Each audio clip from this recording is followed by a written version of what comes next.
I'm seeing the attack surface in the OT is really increasing, and that's something is continuously happening. But with the recent years, we are seeing a lot of new exposed services.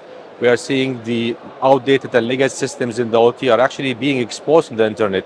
For example, the recent research by Videre Labs, which is the Forescout Research Center, we have identified some routers like Draytech and some known exploitable vulnerabilities that are exposing hundreds of thousands of devices. Due to also the convergence between IT and OT, it's more and more getting to more larger attack surface, impacting all of those critical systems.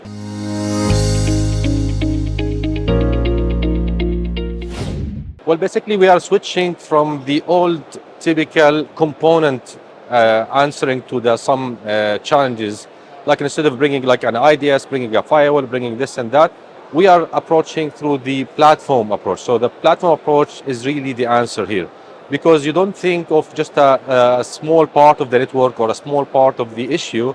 We are answering the whole issue as a whole through a platform with multiple components working together, answering the challenges in the IT, in the OT, even like with the medical side of things, and all together providing a one complete platform and one complete security policy, let's say, that you can make sure that you are securing your organization or your operation as well.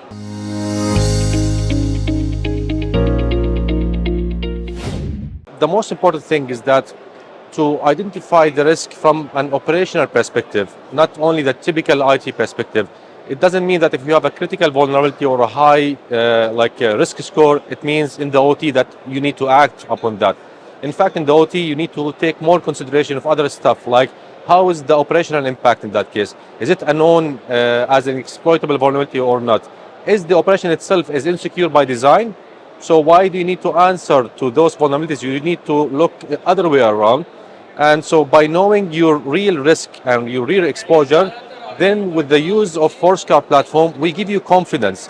The confidence level is really an important factor in all the security policy that we are trying to enforce. So you have the confidence whenever you are taking an action, you have a confidence about the level of visibility, the level of risk and exposure that you are aware of, and then the action can be really going there with the confidence without worrying that you would cause any impact or any interruption to the service.